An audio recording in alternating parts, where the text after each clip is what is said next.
I got started in games when I was 15, professionally. I had a random conversation in school with a girl who worked at the company and whose family owned it. I don't think that that's probably going to repeat itself for anybody looking to get into games now. But the reality is you could go home tonight and start making a game, and you're in the game industry. So it's not a question of who you know, it's what do you create, when are you creating it? And nobody would say, like, let's just say, pick a company, right? Let's pick Creative Assembly. Creative Assembly is working on a game right now. There's people at Creative Assembly who've never released a game before. This is their first game. Would we say they're not in the industry because they haven't released a game? No, of course we'd say they're in the industry. So at what point do you really enter the industry? For me, it's the second you start working on the game. When people ask me how they break into the industry, that's what I say. Go home, start making the game tonight. When I got started in '81, in some ways, there was a lot of opportunity. There were a lot of things that hadn't been made. So the creative field was wide open. But when I think about the differences between then and now, if I could pick a point in time, I think starting now is actually better than starting back then. It's more accessible to make games and it's more accessible to distribute games now versus then. That said, things are also incredibly dynamic now. Things blow up and go away very quickly. Everybody needs to move to mobile. Oh no, everybody needs to.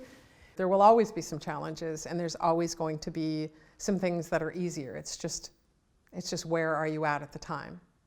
A lot of the skills that people need to make games are the same. You need to be able to communicate well, obviously, especially if you're working with a team. If you're a designer, it will help if you know how to code, just so that you have a degree of procedural literacy, so that you can think about how these things that you're designing are going to be implemented, because that'll maybe prevent you from creating something that would take 10 years to code. So those things are still important. One of the things that has changed over the years is the degree of game literacy that we would expect of people. We talk in terms of gameplay, so I might say, so you know in Resident Evil 4, or you know World of Warcraft does this. It's expected that you, particularly as a designer, you will have played those games, you will understand the systems that they have, you will see not just like, oh cool, I put 2,000 hours into Team Fortress 2, but why would you put 2,000 hours into Team Fortress 2? What are the mechanics? What are the dynamics? What is pulling people back to that game again and again and again? That you can talk from a game literacy point of view. And so as we get more and more games, this becomes more and more important. When I'm playing a game, if I sense that I'm getting hooked to a game, I will set a timer for myself, say 3 minutes in. When the timer goes off, I stop what I'm doing and I ask myself, I write down, what is it I'm thinking about right now? Right? And I'm actually trying to analyze what's keeping my brain busy. And so this game literacy, I would say to me, because the games that we had back in '81 compared to the games that we have now, and the different ways that we play, is hugely important. The types of games people are making right now are vastly different than the games we had back then. I would say to me that's probably the most important thing. The other stuff, communication, code, creativity. If you find yourself, if it's really easy for you to get lost in a Google search, then you're probably a game designer.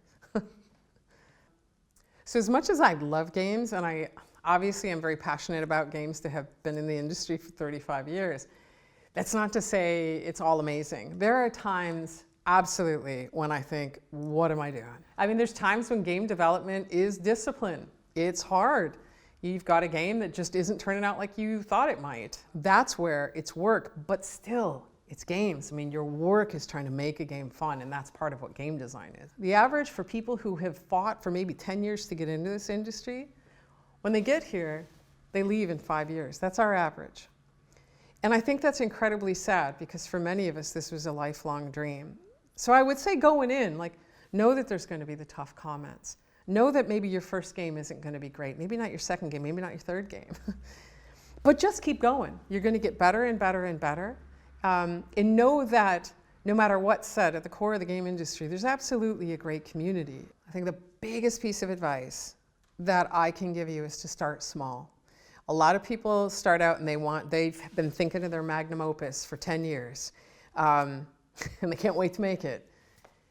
And what ends up happening is that they work on it for a year, 2 years, they see they've barely even scratched the surface, and they just say, ugh, and they peter out. So start small. Make small games, work in small teams. Realistically, if you do have a great idea and you can't wait to make it, let yourself 5 years from now or 10 years from now make it, because you're going to be better then. But start small, finish things, ship things, get them out the door. That is the single biggest piece of advice, because that will get you motivated to make the next game, and you'll be learning all along the way. You'll be getting better and better and better. We made a game with our son Donovan. I think we started it when he was 9, and it came out of coding lessons. So here's what we're going to learn today, except we would always frame it in a game. So what game do you want to make? And that particular day, it was a game that he came up with called Gunman Taco Truck. And as soon as I heard the name, I'm like, I want to play. I don't even know what the game's about, but Gunman Taco Truck, I'm in. So we decided this would be great. We decided to make it. So we made it as basically game jam, and then we actually made it as a team, a small team, a very small team. But the game is now out, and interestingly enough, like, you know, it got featured on the App Store, which is pretty crazy. Donovan got interviewed about it. It's not like we set out to create, like, all right, we're going to make a game that has this kind of retention and this. None of that was there. We just wanted to make a good game. You know, it was a great opportunity. I mean, we certainly learned a lot going through it, but it was absolutely a labor of love.